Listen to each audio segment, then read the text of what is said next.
Well, it's Thursday, and you know what that means. Time to talk some tech reports. On the docket this week, possible updates to an outdated provision in the Electronic Communications Privacy Act, the Computer Fraud and Abuse Act becoming mainstream, and what companies have your back when it comes to keeping your information private. Joining me now, RT's own Andrew Blake. Megan. Thank you for joining us. So a lot is happening here, Andrew. Let's start with the Electronic Communications Privacy Act, better known as the ECPA. As we all recall, this was a provision in this law that actually made it possible for the FBI to gather former CIA Director General David Petraeus's personal emails. This stirred a lot of talk on the Hill. What's the latest with this? You know, it stirred a lot of talk on the Hill, but people so quickly forgotten about it since then. But this is actually something that people have been asking for years, what we're going to talk about right now. There's actually a bipartisan effort in the Senate right now to update the ECPA. Now, the ECPA has been around since 1986, and it's pretty much the standard for how law enforcement deals with requesting online stored communications. Now, email today is a lot different than email in 1986, as you can imagine. I mean, for one thing, the internet is a million times faster. So, the ECPA hasn't really been updated during these 20-something years, though. So what has happened is that Senator Patrick Leahy, a Democrat from Vermont, he's championing this legislation that would add on to the ECPA a new provision that would say that law enforcement, if they want to go and obtain emails, your private emails stored in Gmail, Outlook, whatever, they're going to need a warrant. And you might think that's actually crazy, but no, right now, if there's emails that are older than 180 days, just half a year, all you need is an administrative subpoena, which is kind of a document that you just go, pretty much anybody can just go sign off on it. You don't really need to have probable cause. So it's really easy right now for the government to just obtain it's a relative word, but obtain updated emails without really needing to do that much. So they're looking right now to change that so that you will actually need a warrant if you want to obtain someone's personal correspondence. And it's interesting to watch this law that was actually being used against a lot of American citizens be used against, generals in the Army as well.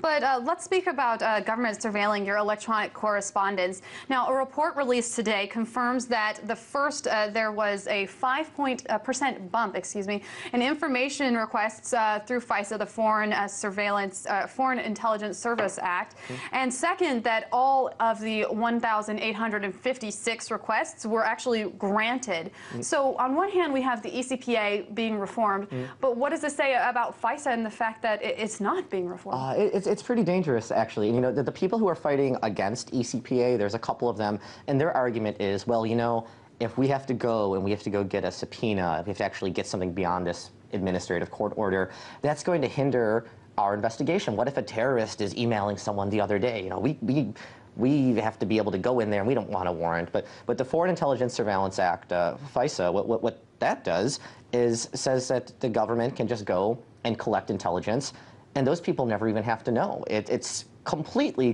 secretive, and that's exactly like you said. There's been a 5% increase during the last year. So compared to the year before, the government is 5% more willing to go out there and say, here's a person, we think they did something, we want to wiretap them, we want to know everything that we know about them, that we can know about them, and we want to make sure that they don't know. And you know, also today is crazy timing because there's actually the Obama administration submitted a brief, I believe, saying that they want to make sure that FISA doesn't get changed.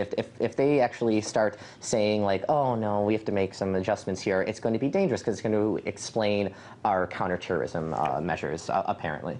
Andrew, we only have about a minute left, but the people at the EFF, Electronic Frontier Foundation, have just come out with a yearly review of companies and their privacy practices. Who has your back? Sonic.net, they're an internet service provider from California. They famously were the internet service provider that was subpoenaed by I believe, a federal grand jury investigation for the Eastern District Court of Virginia because they wanted internet records of Jacob Appelbaum, who is a American affiliate of WikiLeaks. And Sonic actually stood up for him and really tried to fight back for him in court. But what this EFF, the new report says is that places like Google, places like Twitter, even though they say that they're...